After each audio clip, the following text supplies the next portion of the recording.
പരിശുദ്ധ അമ്മയുടെ പ്രത്യക്ഷീകരണത്തിൻ്റെ സാക്ഷിയാക്കിയതിന് ഒത്തിരി നന്ദി പറയുന്നു. ഈശോയോടും പരിശുദ്ധ അമ്മയോടും ഒത്തിരി നന്ദി പറയുന്നു. എൻ്റെ പേര് ശ്രേയ, ഇതെൻ്റെ അമ്മ പേര് പ്രഭ, എൻ്റെ പപ്പ പേര് ജാക്സൺ, എൻ്റെ അനിയൻ ആരോൺ. ഞങ്ങൾ ചെത്തി സെൻറ്റ് ജോസഫ് ഇടവക അംഗമാണ്. ഞാൻ ആദ്യമായി ഉടമ്പടി എടുക്കുന്നത് 2024 ഒക്ടോബർ 31 അതിനു മുൻപ് പലതവണയും ഇവിടെ വന്ന് പ്രാർത്ഥിച്ചിട്ടുണ്ട്.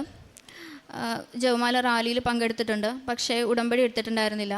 ഉടമ്പടി എടുക്കാൻ ആഗ്രഹമുണ്ടെങ്കിലും താമസിക്കുന്നത് എനിക്ക് പാലിക്കാൻ പറ്റുമെന്ന് അറിയില്ലായിരുന്നു. കാരണം രാവിലെ 5:30 എഴുന്നേൽക്കണം. ഞാൻ ഇതുവരെ അത്രയും നേരത്തെ എല്ലാ ദിവസവും എഴുന്നേൽക്കുന്ന ആളല്ല. എൻ്റെ എക്സാം ടൈമിൽ പോലും ഞാൻ രാവിലെ 5:30 എഴുന്നേൽക്കാറില്ല. ആ ഒരു ടൈമിൽ എഴുന്നേൽക്കാറില്ല. അതുകൊണ്ട് തന്നെ ഉടമ്പടി എടുത്ത് എല്ലാ ദിവസവും കൃത്യമായി പാലിക്കാൻ പറ്റുമെന്ന് എനിക്കറിയില്ലായിരുന്നു. അതുകൊണ്ട് തന്നെ ഉടമ്പടി എടുക്കുന്നതിനൊരു 3 മാസം മുൻപേ ഞാൻ രാവിലെ 5:30 എഴുന്നേറ്റ് പ്രത്യക്ഷീകരണ പ്രാർത്ഥന ചൊല്ലി പ്രാർത്ഥിക്കുമായിരുന്നു. അത് കഴിഞ്ഞ് പിന്നീട് എല്ലാ ദിവസവും അച്ഛൻ്റെ ടോക്കുകൾ കാണുമായിരുന്നു. അങ്ങനെ എനിക്ക് എല്ലാ ദിവസവും രാവിലെ പള്ളിയിൽ പോകാനുള്ള അനുഗ്രഹം ലഭിച്ചു. പിന്നീട് അതൊക്കെ കഴിഞ്ഞ് ഒരു 3 മാസം കഴിഞ്ഞിട്ടാണ് ഞാൻ ആദ്യമായി ഇവിടെ വന്ന് ഉടമ്പടി എടുക്കുന്നത്. ഞാൻ ആദ്യമായി നിയോഗം വെച്ചത് എൻ്റെ അമ്മയുടെ ഓവറിയിലെ സിസ്റ്റ് ഓപ്പറേഷൻ കൂടാതെ സുഖപ്പെടുത്തണേ മാതാവേ എന്നായിരുന്നു. അമ്മയും എല്ലാ ദിവസവും ഡെയിലി ബെഡ് പ്രാർത്ഥനയിൽ സമർപ്പിച്ച് പ്രാർത്ഥിക്കുമായിരുന്നു, ഓപ്പറേഷൻ കൂടാതെ സുഖപ്പെടുത്തണേന്ന്. ആ സമയത്ത് നല്ല ബ്ലീഡിങ് ഉണ്ടായിരുന്നു, നല്ല ബുദ്ധിമുട്ടുണ്ടായിരുന്നു. ഡോക്ടർ ഓപ്പറേഷൻ വേണ്ടി വരും എന്ന് പറഞ്ഞതാണ്. 1 വർഷത്തോളം ട്രീറ്റ്മെൻറ്റും ചെയ്തതാണ്. പക്ഷേ സൗഖ്യം ലഭിച്ചിരുന്നില്ല. എല്ലാ ദിവസവും മാതാവിൻ്റെ നേർച്ച വസ്തുക്കളായ ഉടമ്പടി നേർച്ച വസ്തുക്കളായ വിശുദ്ധ തൈലം ഉപയോഗിച്ച് കുരിശ് വരച്ച് പ്രാർത്ഥിക്കുമായിരുന്നു. ഞാൻ ഹോസ്റ്റലായിരുന്ന സമയത്തും ഞാൻ എൻ്റെ വയറ്റിൽ കുരിശ് വരച്ച് പ്രാർത്ഥിക്കുമായിരുന്നു, ഓപ്പറേഷൻ കൂടാതെ പൂർണ്ണ സൗഖ്യം നൽകി അനുഗ്രഹിക്കണേ മാതാവേന്ന്. അങ്ങനെ തന്നെ ഓപ്പറേഷൻ ഒന്നും കൂടാതെ പൂർണ്ണ സൗഖ്യം തന്ന മാതാവ് ഈശോയും അനുഗ്രഹിച്ചു. ഒരു വർഷം കൂടുതലുണ്ടായിരുന്നു. ഓപ്പറേഷൻ കൂടാതെ പൂർണ്ണ സൗഖ്യം നൽകി മാതാവും ഈശോയും ഒത്തിരി അനുഗ്രഹിച്ചു. എൻ്റെ രണ്ടാമത്തെ ഉടമ്പടി സാക്ഷ്യം എൻ്റെ ജോലിയുടെ കാര്യമാണ്. ഞാൻ BTech ഫൈനൽ ഇയർ പഠിക്കുമ്പോഴാണ് ഇവിടെ നിന്ന് ഉടമ്പടി എടുക്കുന്നത്. അതിന് മുൻപ് വരെ എനിക്ക് സെം എക്സാമിന് റിസൾട്ട് കിട്ടിയിരുന്നത് ഏകദേശം ഒരു 65% to 70% മാർക്കൊക്കെ ആയിരുന്നു സെം എക്സാമിൻ്റെ ടൈമിൽ റിസൾട്ട് വന്നുകൊണ്ടിരുന്നത്. പക്ഷേ ഇവിടെ വന്ന് ഉടമ്പടി എടുത്ത ശേഷം എനിക്ക് വന്ന 3 സെം റിസൾട്ടിനും എനിക്ക് ഡിസ്റ്റിങ്ഷൻ മാർക്ക് തന്ന മാതാവ് അനുഗ്രഹിച്ചു.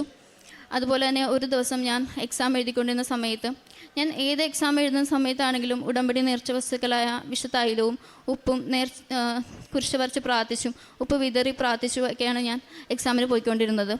ഒരു തവണ എക്സാം എഴുതി കഴിഞ്ഞിട്ട് പേപ്പർ കൊടുക്കാനിരുന്ന സമയത്ത് എനിക്ക് ഇങ്ങനെ തോന്നുകയാണ്, ഒന്നുകൂടെ ചെക്ക് ചെയ്യുന്നതെന്ന്. ഞാൻ നോക്കിയപ്പോൾ എനിക്കറിയാവുന്നതെല്ലാം ഞാൻ ചെയ്തിട്ടുണ്ട്, ഇനി കൂടുതലായിട്ടൊന്നും എഴുതാനില്ല.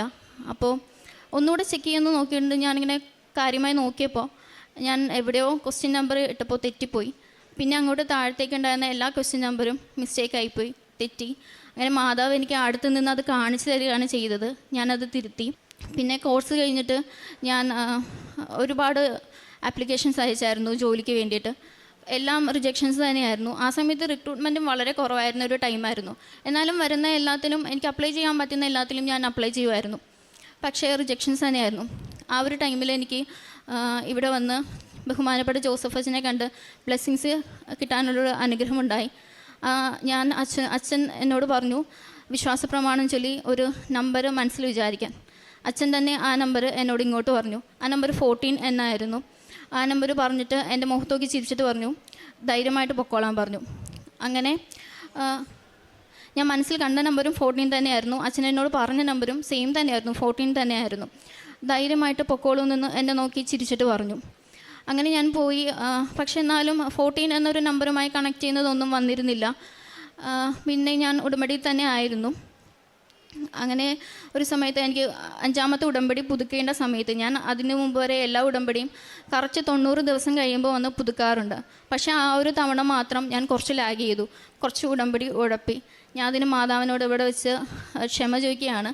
എന്നാലും ഞാൻ ആ ഉടമ്പടി പുതുക്കുന്നതിന് മുൻപ് മാതാവിനോട് ചോദിച്ചിരുന്നു, മാതാവേ, അടുത്ത തവണ ഞാൻ ഉടമ്പടി പുതുക്കുന്നതിന് മുമ്പ് എനിക്ക് എന്തെങ്കിലും ഒരു വഴി കാണിച്ചു തരുന്നതെന്ന്. കറക്റ്റ് 90ാമത്തെ ദിവസം എനിക്ക് ഒരു കമ്പനിയിൽ നിന്ന് കോൾ വരികയാണ്. അവിടെ ഞാൻ ഓൾറെഡി 1 വർഷം മുൻപ് അപ്ലൈ ചെയ്തു, എല്ലാ റൗണ്ട്സും ഇൻ്റർവ്യൂസും പാസ്സായി. അത് കഴിഞ്ഞിട്ട് ആ കമ്പനിയിലുണ്ടായിരുന്ന എന്തൊക്കെയോ പ്രശ്നങ്ങൾ കാരണം അവർ ആ ഒരു ബാച്ചിനെ ഫുള്ള് റിജക്റ്റ് ചെയ്തു. പിന്നെ ഞാൻ അത് നോക്കിയില്ല. എനിക്ക് അവിടെ നിന്ന് തന്നെ പിന്നെയും കോൾ വരികയാണ്, ഇൻട്രസ്റ്റഡ് ആണെങ്കിൽ മുന്നോട്ട് പോകാവുന്ന രീതിയിൽ. ഞാനത് ഒത്തിരി ആഗ്രഹിച്ചിരുന്ന ജോലിയാണ്. അങ്ങനെ എനിക്ക് ആ ജോലി കിട്ടി. 1 മാസത്തിനുള്ളിൽ തന്നെ എനിക്ക് ആ ജോലി കിട്ടി. പക്ഷേ ആ ജോലി കിട്ടിയിട്ടും എനിക്ക് ഒരു വലിയ ഹാപ്പിനെസ് തോന്നുന്നില്ല. അതെന്താണെന്ന് എനിക്കറിയില്ല. അങ്ങനെ എനിക്കുള്ളിലിങ്ങനെ തോന്നിക്കുകയാണ്, ഇത് നിനക്കൊരു ആഗ്രഹം സാധിച്ചു തന്നു എന്ന് മാത്രമേ ഉള്ളൂ, ഇതെല്ലാം നിനക്കുള്ളതെന്ന്. അങ്ങനെ 1 മാസം കഴിയുമ്പോഴത്തേക്കും ഞാൻ മറ്റൊരു ബെറ്റർ ആയിട്ടുള്ള കമ്പനിയിൽ അപ്ലൈ ചെയ്ത് ഇതിന് മുൻപ് അവിടെ ഒരു തവണ അപ്ലൈ ചെയ്തിട്ടുണ്ട്, എന്നിട്ട് റിജക്റ്റ് ആയതാണ്. പക്ഷേ ഈ തവണ അപ്ലൈ ചെയ്തപ്പോൾ 2 ദിവസത്തിനുള്ളിൽ തന്നെ ഇൻ്റർവ്യൂ ഇൻവിറ്റേഷൻ മെയിൽ വന്നു. ആദ്യത്തെ റൗണ്ട് എന്ന് പറയുന്നത് ഒരു ഓൺലൈൻ അസസ്മെൻ്റ് ആയിരുന്നു. ഈ ഓൺലൈൻ ടെസ്റ്റുകൾക്ക് ഫോളോ ചെയ്യേണ്ട കുറച്ച് റൂൾസ് ഉണ്ട്. സ്ക്രീനിന് മുന്നിൽ നിന്ന് മാറാൻ പാടില്ല, റെക്കോർഡഡ് എക്സാം ആയിരിക്കും, ഓഡിയോ വീഡിയോ എല്ലാം റെക്കോർഡഡ് ആയിരിക്കും. അതുപോലെ വേറെ ടാബ് ചേഞ്ച് ചെയ്യാൻ പാടില്ല. അപ്പോൾ അങ്ങനെയൊക്കെ ചെയ്ത് കഴിഞ്ഞാൽ അവരത് സ്പോട്ടിൽ റിജക്റ്റ് ചെയ്യാറുള്ളൂ. ഞാൻ എപ്പോഴും വിശുദ്ധ ഉടമ്പടി തൈലം കുരിശ് വരച്ച് പ്രാർത്ഥിച്ച് ഉപ്പ് വിതറിയൊക്കെ ആ എക്സാമിന് നിന്നു. ഒരു കുഴപ്പമില്ലാതെ എക്സാം എഴുതി. ഫൈനൽ ക്വസ്റ്റ്യൻ ആയപ്പോഴത്തേക്കും എനിക്ക് എൻ്റെ സ്ക്രീൻ ഇങ്ങനെ സ്റ്റക്കായിട്ട് നിൽക്കുന്നു. എനിക്ക് ഫൈനൽ ക്വസ്റ്റ്യൻ വരുന്നില്ല. ഫൈനൽ ക്വസ്റ്റ്യൻ ഒരൊറ്റ സെക്ഷനാണ്, അപ്പോൾ അതെന്തായാലും അറ്റൻഡ് ചെയ്യണം. പക്ഷേ എനിക്ക് ആ ഫൈനൽ ക്വസ്റ്റ്യൻ വരുന്നില്ല. സ്ക്രീൻ ഇങ്ങനെ സ്റ്റക്കായി നിൽക്കുന്നു.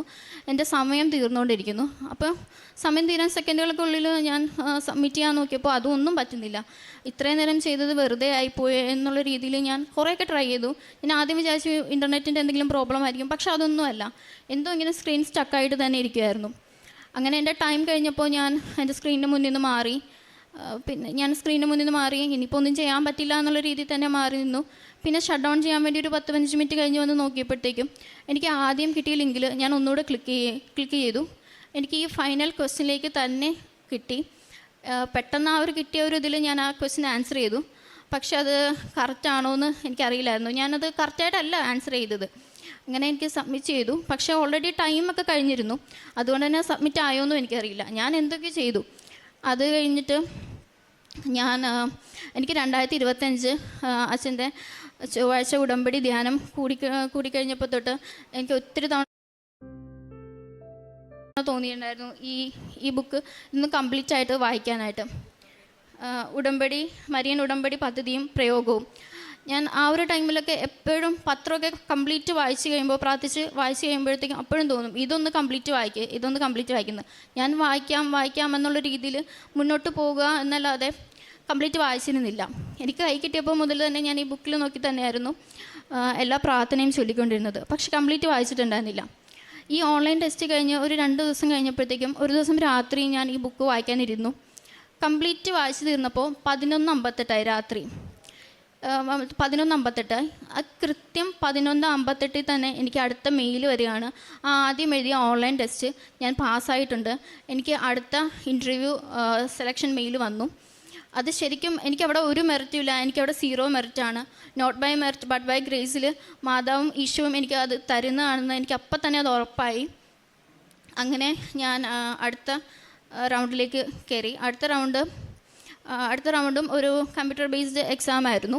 ആ സമയത്ത് എനിക്ക് കിട്ടിയ ഒരു സീറ്റ് എന്ന് പറയുമ്പോൾ അവിടുത്തെ സിസ്റ്റം നമ്പർ വരുന്നത്, ആ ഒരു റോയിൽ സിസ്റ്റം നമ്പർ വരുന്നത് 20 to 30 വരെയാണ്. എൻ്റെ അപ്പുറത്തും ഇപ്പുറത്തും ഇരിക്കുന്നവർക്കും അങ്ങനെ തന്നെയാണ്. പക്ഷേ എനിക്ക് മാത്രം എൻ്റെ സിസ്റ്റത്തിൻ്റെ നമ്പർ മാത്രം 7 ആയിരുന്നു. അങ്ങനെ മാതാവ് എനിക്ക് അടയാളങ്ങൾ തന്ന് എന്നെ മുന്നോട്ട് നയിക്കുകയായിരുന്നു. ഞാൻ ഇതിനു മുൻപ് അവിടെ വന്നിരുന്ന് പ്രാർത്ഥിക്കുന്ന സമയത്ത് ഒത്തിരി പേര് സാക്ഷ്യം പറയുമ്പോൾ അടയാളങ്ങളോട് കൂടിയുള്ള സാക്ഷ്യം എനിക്കും പറയാൻ പറ്റണേ മാതാവേ എന്ന് ഞാൻ പ്രാർത്ഥിച്ചിട്ടുണ്ട്. അതും മാതാവ് എനിക്കിപ്പോൾ സാധിച്ചു തന്നു. കാരണം ഇതിനു മുമ്പും ഒത്തിരി അനുഗ്രഹങ്ങളൊക്കെ ലഭിക്കാറുണ്ടായിരുന്നു. പക്ഷേ അടയാളങ്ങളൊന്നും അങ്ങനെ കിട്ടാറുണ്ടായിരുന്നില്ല. അങ്ങനെ ആ റൗണ്ടും മാതാവ് അനുഗ്രഹിച്ച് എനിക്ക് പാസ്സാകാൻ സാധിച്ചു. അത് കഴിഞ്ഞിട്ട് അടുത്ത റൗണ്ടിലേക്ക് സെലക്റ്റായി. അടുത്ത റൗണ്ട് ഇൻ്റർവ്യൂ ആയിരുന്നു. ആ സമയത്ത് ഞാൻ നോക്കിയപ്പോൾ എൻ്റെ കൂടെ ഉണ്ടായിരുന്ന എല്ലാവരും ടോപ്പ് ടയർ കോളേജസിൽ നിന്ന് പഠിച്ചിറങ്ങിയവരാണ്. അവർക്കെല്ലാവർക്കും അത്യാവശ്യം എക്സ്പീരിയൻസ് ഉള്ളവരുണ്ട്, പോസ്റ്റ് ഗ്രാജുവേറ്റ്സ് ആണ്. അപ്പോൾ ഞാൻ മാത്രം അവിടെയും എനിക്കും 0 മെറിറ്റാണ്. പക്ഷേ അവരിൽ നിന്നൊക്കെ മാതാവ് എന്നെ സെലക്ട് ചെയ്ത് എനിക്ക് ആ ജോലി തന്ന് ഈശോയും മാതാവും എൻ്റെ പ്രത്യക്ഷീകരണത്തിൻ്റെ സാക്ഷിയാക്കി ഉയർത്തി. എൻ്റെ രണ്ട് ജോലിയും കിട്ടിയത് രണ്ടും MNCയിലാണ്. രണ്ടും ഇൻ്റർവ്യൂ ഡേറ്റ് 14 ആയിരുന്നു. ആ 14 തന്നെയാണ് എനിക്കിവിടെ അച്ഛൻ എന്നോട് പറഞ്ഞ ആ ഒരു ഡേറ്റ്. ഞാൻ മനസ്സിൽ വിചാരിച്ച ഡേറ്റും 14 തന്നെയാണ്. അങ്ങനെയും എനിക്ക് അടയാളം തന്ന മാതാവ് അനുഗ്രഹിച്ചു. എൻ്റെ 3ാമത്തെ ഉടമ്പടി സാക്ഷ്യം എൻ്റെ അനിയന് കോളേജ് അഡ്മിഷൻ ലഭിച്ചതാണ്. അവന് ഒരു ഗവൺമെൻറ് എഞ്ചിനീയറിംഗ് കോളേജിൽ തന്നെ പഠിക്കണമെന്നായിരുന്നു ആഗ്രഹം. പക്ഷെ അവൻ ക്വസ്റ്റ്യൻസ് അറ്റൻഡ് ചെയ്യുമ്പോൾ കുറേ സമയമെടുക്കും. എൻട്രൻസിലൊക്കെ കുറേ സമയമെടുത്ത് അറ്റൻഡ് ചെയ്താൽ എല്ലാ ക്വസ്റ്റ്യനും അറ്റൻഡ് ചെയ്യാൻ പറ്റത്തില്ലായിരുന്നു. അതുകൊണ്ട് തന്നെ റാങ്ക് ലിസ്റ്റ് വന്നപ്പോൾ റാങ്ക് കുറവായിരുന്നു. നമ്മളൊരു ഗവൺമെൻറ് എഞ്ചിനീയറിംഗ് കോളേജിൽ കിട്ടുമെന്ന് പ്രതീക്ഷിച്ചിരുന്നില്ല. പക്ഷേ മാതാവ് അവനെ പ്രത്യക്ഷീകരണത്തിൻ്റെ സാക്ഷിയാക്കി ഉയർത്തി. Not by merit but by ഗ്രേസിൽ അവനും ഏറ്റവും നല്ലൊരു കോളേജിൽ, ഗവൺമെൻറ് എഞ്ചിനീയറിംഗ് കോളേജിൽ, അവിടുത്തെ ഏറ്റവും നല്ല കോഴ്സിന് അഡ്മിഷൻ ലഭിച്ച് അവനെ അനുഗ്രഹിച്ചു. പിന്നെ പണ്ടെപ്പോഴും ഞാൻ കുറേ വർഷങ്ങൾക്ക് മുമ്പ് ജപമാല ചൊല്ലിക്കൊണ്ടിരുന്നപ്പോൾ ഇങ്ങനെ ഒരു ആഗ്രഹം പോലെ ചുമ്മാ ഇങ്ങനെ പറഞ്ഞു മാതാവിനോട്, മാതാവേ എപ്പോഴെങ്കിലും എനിക്ക് ഒരു ജോലി ലഭിക്കുകയാണെങ്കിൽ അതൊരു വെനസ്ഡേ ആയിരിക്കണേ എന്ന്. എനിക്ക് 2 ജോബ് ഓഫർ ലെറ്ററും വന്നതും വെനസ്ഡേ തന്നെയായിരുന്നു. ഞാനതൊക്കെ പിന്നെ മറന്നുപോയി, കുറേ വർഷങ്ങൾക്ക് മുമ്പായിരുന്നു. പക്ഷെ മാതാവ് അത് മറന്നിട്ടില്ലായിരുന്നില്ല. എനിക്ക് ഉടമ്പടി എടുത്തു കഴിഞ്ഞ് പിന്നെ എല്ലാ ദിവസവും എന്നെക്കൊണ്ട് പറ്റാവുന്ന എല്ലാ ദിവസവും ഞാൻ കുർബാനയിൽ കൂടുമായിരുന്നു. പിന്നെ കുർബാന കൂടുമായിരുന്നു. അതുപോലെ തന്നെ 2 ആഴ്ച കൂടുമ്പോൾ കുമ്പസാരിക്കുമായിരുന്നു, ബൈബിൾ വായിക്കും. അങ്ങനെ എല്ലാ കാര്യങ്ങളും ഫോളോ ചെയ്യാൻ പറ്റി. അത് എല്ലാ ചൊവ്വാഴ്ചത്തെയും ഉടമ്പടി ധ്യാനം എനിക്ക് അറ്റൻഡ് ചെയ്യാൻ സാധിച്ചു. ഞാൻ ഇവിടെ വരുമ്പോൾ എനിക്ക് ആദ്യമായിട്ടായിരുന്ന സംശയം, എനിക്ക് എന്തിനാണ് ഇവിടെ നിന്ന് ഇങ്ങനെ സാക്ഷ്യം പറയുന്നതിൻ്റെ കാര്യം. അതെനിക്ക് ക്ലിയറായിട്ട് അറിയില്ലായിരുന്നു, എനിക്ക് മനസ്സിലാവുന്നില്ലായിരുന്നു. ഞാനതങ്ങനെ ചിന്തിച്ചുകൊണ്ടിരുന്ന സമയത്ത് തന്നെ ആ ചൊവ്വാഴ്ച തന്നെ അച്ഛൻ പറയുകയാണ്, ഇത്രയും നാളും ഇവിടെ ജീവിച്ചിട്ട് ഒരു തവണ പോലും മറ്റുള്ളവരുടെ മുൻപിൽ ദൈവത്തെ മഹത്വപ്പെടുത്താൻ പറ്റിയില്ലെങ്കിൽ പിന്നെ ഇവിടുത്തെ ജീവിതമൊക്കെ കഴിഞ്ഞ് ചെല്ലുമ്പോൾ ഈശോയും പിതാവായ ദൈവത്തോട് പറയും എനിക്ക് ഇയാളെ അറിയില്ല എന്ന്. അതുപോലെ തന്നെ നിത്യജീവിതത്തെക്കുറിച്ചും എനിക്കിങ്ങനെ ഞാനത് എങ്ങനെയൊക്കെയാണെന്ന് മനസ്സിലിങ്ങനെ വിചാരിച്ചിരുന്ന സമയത്ത് ആ ആഴ്ച തന്നെ അച്ഛൻ പറയുകയാണ്, നിത്യജീവിതം എന്ന് വെച്ചാൽ ഈശോയുടെ തിരുഹൃദയത്തിൽ നമുക്ക് ഇടം ലഭിക്കുക എന്നാണ്. അങ്ങനെ എനിക്ക് ഉടമ്പടി ധ്യാനം വഴി ഒത്തിരി ഉടമ്പടിയിൽ മുന്നോട്ട് പോകാൻ എനിക്ക് സാധിച്ചു. മനസ്സിലാക്കി കൂടുതൽ ബെറ്ററാക്കി എനിക്ക് മുന്നോട്ട് പോകാൻ സാധിച്ചു. പ്രേക്ഷിത പ്രവർത്തനമായിട്ട് ഞാൻ ചെയ്തത്, എല്ലാ മാസവും ഇവിടെ വന്ന് കൃപാസനം പത്രം വാങ്ങിച്ച് ബസ് സ്റ്റാൻഡിലും റോഡ് സൈഡിലുള്ള എല്ലാവർക്കും പിന്നെ അറിയാത്തവർക്കൊക്കെ ഞാൻ കൊടുക്കുമായിരുന്നു. പിന്നെ ഞാനിങ്ങനെ പ്രേക്ഷിത പ്രവർത്തനം ചെയ്ത് എനിക്കൊരു 3 പേര് എനിക്കവരെ സഹായിക്കാൻ പറ്റി, ഇവിടെ വന്ന് ഉടമ്പടി എടുക്കാൻ സഹായിക്കാൻ പറ്റി. പിന്നെ അതുപോലെ കാരുണ്യപ്രവർത്തികളായിട്ട് ചെയ്തത് ഹോസ്പിറ്റലിലുള്ള രോഗികൾക്ക് ഫുഡ് കൊടുക്കുമായിരുന്നു. അതുപോലെ ഓൺലൈനിലൊക്കെ സഹായം ചോദിക്കുന്ന രോഗികൾക്ക് പൈസ അയച്ചു കൊടുക്കാൻ സാധിച്ചു. ഈ മാസം എൻ്റെ ബർത്ത്ഡേ ആണ്. ഇവിടെ വന്ന് ഇങ്ങനെ സാക്ഷ്യം പറയാൻ പറ്റി. പ്രത്യക്ഷീകരണത്തിൻ്റെ സാക്ഷിയാക്കി പരിശുദ്ധ അമ്മയും ഈശോയും എന്നെ ഉയർത്തിയത് തന്നെയാണ് എനിക്ക് ഈ ബർത്ത്ഡേ കിട്ടിയ ഏറ്റവും വലിയ ഗിഫ്റ്റ്. ഇത്രയും അനുഗ്രഹങ്ങൾ തന്ന ഈശോയ്ക്ക്. എനിക്ക് ഒരു തവണ കുർബാന കഴിഞ്ഞ് ഞാനിങ്ങനെ ഹോസ്റ്റലിലേക്ക് പോയിക്കൊണ്ടിരുന്ന സമയത്ത് പെട്ടെന്ന് ഒരു സുഗന്ധാഭിഷേകം കിട്ടി.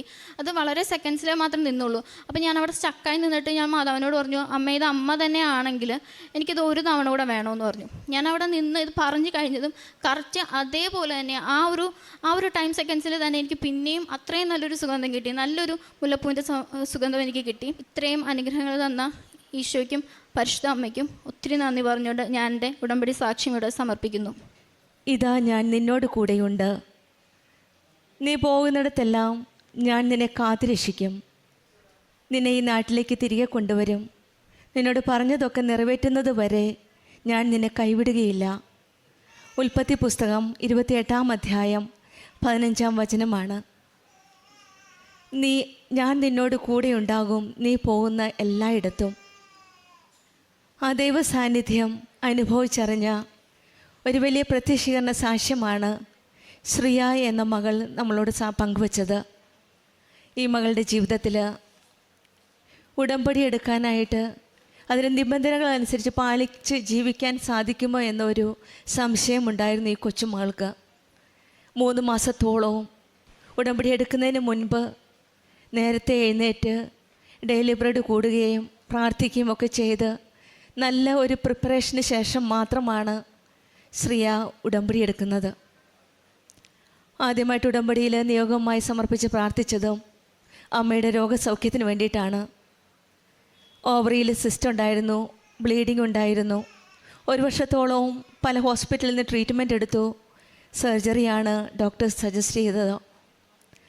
പിന്നീട് ഈ മകള് വിശ്വാസത്തോടെ ഉടമ്പടി നിയോഗം സമർപ്പിച്ച് പ്രാർത്ഥിച്ചതിൻ്റെ ഫലമായിട്ട് സർജറി കൂടാതെ തന്നെയാണ് അമ്മയ്ക്ക് രോഗസൗഖ്യം ലഭിച്ചത്. നേർച്ച വസ്തുക്കളായ ഉടമ്പടി തൈലം മകൾ ഹോസ്റ്റലിൽ നിന്ന് പഠിക്കുകയാണ്. സ്വന്തം വയറ്റിൽ തേച്ച് അമ്മയ്ക്ക് വേണ്ടി പ്രാർത്ഥിക്കുമായിരുന്നു. നേർച്ച വസ്തുക്കളുടെ ഉപയോഗം വിശ്വാസ പ്രമാണം ചൊല്ലി പ്രാർത്ഥിച്ചതിൻ്റെ ഫലമായിട്ട് ഈ ശ്രീയുടെ അമ്മ പൂർണ്ണമായിട്ട് സൗഖ്യപ്പെട്ട് പരിശുദ്ധ അമ്മയുടെ പ്രത്യക്ഷീകരണത്തിൻ്റെ സാക്ഷിയായിട്ടാണ് ഈ കുടുംബം ഇന്ന് വന്നിരിക്കുന്നത്. അതുപോലെ തന്നെയാണ് ശ്രീയുടെ പഠിത്തത്തിൻ്റെ കാര്യവും. ബിടെക് ഫൈനൽ എക്സാം പഠിച്ചുകൊണ്ടിരുന്നപ്പോഴാണ് ഉടമ്പടി എടുക്കുന്നത്. അതിനു മുൻപെല്ലാം 65% മാർക്കാണ് ലഭിച്ചുകൊണ്ടിരുന്നത്. പക്ഷേങ്കിൽ ഉടമ്പടി എടുത്തതിന് ശേഷം പെട്ടെന്ന് ഡിസ്റ്റിങ്ഷനാണ് എല്ലാ സബ്ജക്റ്റിനും. അപ്പോൾ തന്നെ ശ്രീക്ക് മനസ്സിലായി, ഇതെൻ്റെ മെറിറ്റ് കൊണ്ടല്ല, ദൈവത്തിൻ്റെ കൃപ കൊണ്ടാണ്. എൻ്റെ മെറിറ്റ് ഉണ്ടായിരുന്നെങ്കിൽ നേരത്തെ തന്നെ എനിക്ക് ഡിസ്റ്റിങ്ഷൻ കിട്ടുമായിരുന്നു. പക്ഷേ ഉടമ്പടി എടുത്തതിന് ശേഷമെല്ലാം എല്ലാ പരീക്ഷയിലും ഡിസ്റ്റിങ്ഷൻ കിട്ടുമെങ്കിൽ അത് ഈശോയുടെ ഒരു വലിയ കൃപയാണ്.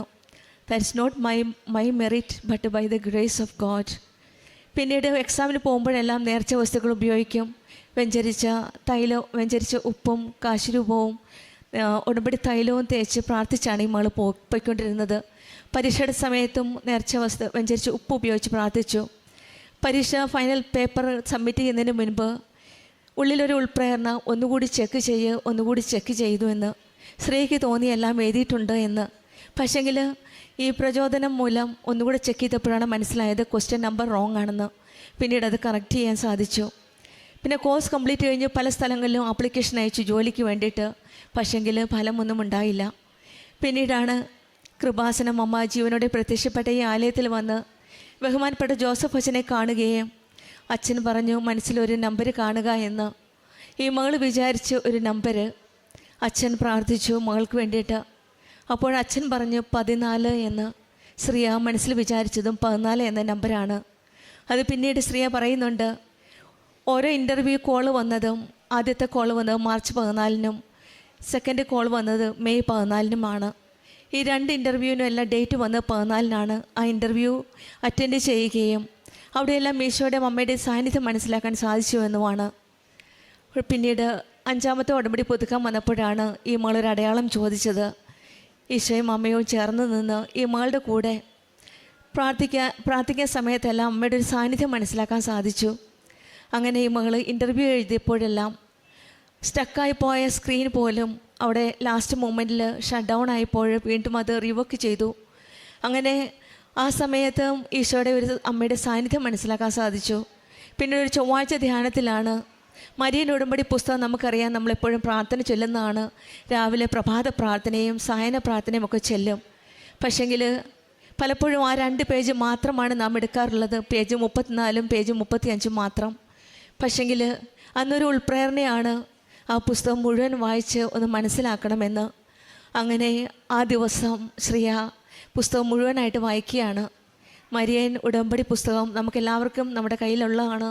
ഉടമ്പടി എടുക്കുന്ന ദിവസം നമ്മുടെ കയ്യിലേക്ക് കിട്ടുന്ന ആ പുസ്തകമാണ്. പലപ്പോഴും നമ്മൾ മിക്കവാറും ആ 2 പേജ് മാത്രമായിരിക്കാം നാം നോക്കിയിട്ടുള്ളത്. പക്ഷേങ്കിൽ സ്ത്രീക്ക് അന്നൊരു പ്രചോദനം വന്നു, പുസ്തകം മുഴുവൻ ഒന്ന് വായിക്കണം. അങ്ങനെ വായിച്ചു കിടന്നു. 11:58 വരെ വായിച്ചു. അങ്ങനെയാണ് ഇൻ്റർവ്യൂവിൻ്റെ റിസൾട്ട് വരുന്ന അന്ന് തന്നെയാണ്. അങ്ങനെയാണ് ഈ മകൾ ഇൻ്റർവ്യൂവിന് സെലക്ഷൻ ആവുന്നത്. അങ്ങനെ അവിടെയും ഈശോയുടെ അമ്മയുടെ ഒരു വലിയ സാന്നിധ്യമാണ്. പിന്നീട് സിസ്റ്റം കിട്ടിയപ്പോഴും 20-നും 30-നും ഇടയ്ക്ക് വരുന്ന നമ്പറാണ് അവിടെ വരേണ്ടത്. പക്ഷേങ്കിൽ സ്ത്രീക്ക് മാത്രം സിസ്റ്റത്തിൽ നമ്പർ 7 കിട്ടുന്നത്. അവിടെയും അമ്മയുടെ ഒരു സാന്നിധ്യമാണ് സ്ത്രീക്ക് മനസ്സിലാക്കാൻ സാധിച്ചത്. കാരണം നമുക്കറിയാം, അമ്മ 2004 ഡിസംബർ 7-ാം തീയതി ഉച്ച കഴിഞ്ഞ് 2:30 ഈ ആലയത്തിൽ അമ്മ പ്രത്യക്ഷപ്പെട്ടത്. നമ്മുടെ പ്രത്യക്ഷീകരണത്തിൻ്റെ സാക്ഷിയായ മക്കളുടെ ജീവിതത്തിലെല്ലാം 7 എന്ന നമ്പറിനൊരു വലിയ ഒരു പ്രാധാന്യമാണുള്ളത്. കാരണം അമ്മയുടെ ദിവസമാണ്. അങ്ങനെ സിസ്റ്റത്തിൽ 20-നും 30-നും ഇടയ്ക്ക് വരേണ്ട നമ്പർ സ്ത്രീക്ക് മാത്രം 7 കിട്ടിയപ്പോൾ അവിടെയും ഒരു വലിയ ഒരു അടയാളമാണ് അമ്മ സ്ത്രീക്ക് കാണിച്ചു കൊടുത്തത്. ഞാൻ മോളുടെ കൂടെ ഉണ്ട് എന്ന ഉള്ളൊരു സാന്നിധ്യം. അങ്ങനെ ആ സിസ്റ്റത്തിൽ വർക്ക് ചെയ്യുകയും പിന്നീട് ഒരു നല്ലൊരു റെപ്യൂട്ടഡ് കമ്പനിയിലേക്ക് തന്നെയാണ് ബാംഗ്ലൂരിലേക്ക് പ്രിയസ്ഥിരയ്ക്ക് ജോലി കിട്ടിയത്. അതും മാർച്ച് 14 മെയ് 14 ഡേറ്റിൽ ഇൻ്റർവ്യൂ സാധിച്ചതും ബഹുമാനപ്പെട്ട ജോസഫ് അച്ഛൻ്റെ ആ പ്രാർത്ഥന കൈവപ്പ് ശുശ്രൂഷ വഴിയാണ് 14 എന്ന ഡേറ്റ് കിട്ടിയതുമെല്ലാം 7 എന്ന സിസ്റ്റത്തിലെ നമ്പർ കാണിച്ചതുമെല്ലാം പ്രത്യക്ഷീകരണത്തിൻ്റെ സാക്ഷിയാക്കാനുള്ള തയ്യാറെടുപ്പിലായിരുന്നു. അങ്ങനെയാണ് ഇന്ന് പരിശുദ്ധ അമ്മയുടെ സന്നിധിയിൽ അമ്മയ്ക്ക് നന്ദി പറഞ്ഞുകൊണ്ടാണ് ഈ മകൾ ജോലിക്ക് ജോയിൻ ചെയ്യാൻ പോകുന്നത്. അനിയന് വേണ്ടി പ്രാർത്ഥിച്ചു. ഒരു ഗവൺമെൻറ് എഞ്ചിനീയറിംഗ് കോളേജിൽ നല്ലൊരു അഡ്മിഷൻ കിട്ടാനായിട്ട്. അവിടെയും not by merit but by ഗ്രേസിൽ ദൈവം നല്ലൊരു കോഴ്സ് നൽകിയാണ് ഈ മകനെയും അനുഗ്രഹിച്ചത്. ഇതെല്ലാം ഈശോയുടെയും അമ്മയുടെയും ഒരു വലിയ സാന്നിധ്യമാണ് ഈ മകളുടെ ജീവിതത്തിൽ നാം കാണുന്നത്. സുഗന്ധാഭിഷേകത്തിനായി അമ്മയുടെ ഒരു സാന്നിധ്യത്തിന് വേണ്ടി ആഗ്രഹിച്ചു. അവിടെ വീണ്ടും അമ്മ ആ സാന്നിധ്യമാണ് ഈ മകൾക്ക് നൽകിയത്. പ്രത്യക്ഷീകരണത്തിനെ സാക്ഷിയാക്കി അമ്മ ഈ മകള് അമ്മയുടെ ഒരു ബർത്ത്ഡേ ഗിഫ്റ്റ് ചോദിച്ചു. ഈ മാസം എൻ്റെ ബർത്ത്ഡേ ആണ്. അമ്മയുടെ ഗിഫ്റ്റായിട്ട് തന്നെയായിട്ടാണ് ഈ മകൾ പറയുന്നത്, ഏറ്റവും വലിയ എൻ്റെ ജീവിതത്തിലെ എൻ്റെ ഏറ്റവും വലിയ ബർത്ത്ഡേ ഗിഫ്റ്റാണ് പ്രത്യക്ഷീകരണത്തിനെ സാക്ഷിയാക്കി അമ്മയുടെ സന്നിധിയിൽ ഇന്ന് വന്ന് നിൽക്കാൻ സാധിച്ചത്. ഇതെല്ലാം നടക്കുന്നത് ഈശോയുടെയും അമ്മയുടെയും ഒരു വലിയ കരുണയാണ്. ഇത് ഞാൻ നിന്നോട് കൂടെയുണ്ട്, നീ പോകുന്നിടത്തെല്ലാം ഞാൻ നിന്നെ കാത്തുരക്ഷിക്കുന്നു എന്ന ആ വചനമാണ് ശ്രീയുടെ ജീവിതത്തിൽ നാം കാണുവാൻ സാധിക്കുന്നത്. നാം പല പ്രാവശ്യവും നമ്മുടെ ജീവിതാനുഭവങ്ങൾ പലപ്പോഴും ചിലപ്പോൾ നമ്മൾ പ്രാർത്ഥിച്ച് അങ്ങ് വിട്ട് കളയും. പക്ഷേങ്കിൽ നമ്മുടെ വാഗ്ദാനങ്ങൾ പാലിക്കുന്ന ഒരു ദൈവമാണ് നമ്മുടെ കൂടെയുള്ളത്. ദൈവം പറയുന്നു, ഞാൻ നിന്നെ ഉപേക്ഷിക്കില്ല. പരിശുദ്ധ അമ്മ കൃപാസനം അമ്മ കൂടെ ഇരിക്കുന്ന ഒരു അമ്മയാണ്. കൃപാസനം ദൈവ സാന്നിധ്യത്തിൻ്റെ ഒരു അനുഭവ സ്ഥലമാണ്. ഇവിടെ എത്തുന്ന ഓരോരുത്തരും ദൈവ സാന്നിധ്യമാണ് അനുഭവിച്ചറിയുന്നത്.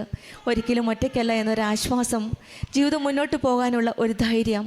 കൃപാസനം അമ്മ നമ്മെ ഓരോരുത്തരെയും ആ അനുഭവങ്ങളിലേക്കാണ് നമ്മെ കരം പിടിച്ച് നയിക്കുന്നത്. നമ്മുടെ ജീവിതവും ഈശോയുടെ അമ്മയുടെ കരങ്ങളിലേക്ക് വിട്ടുകൊടുക്കാം.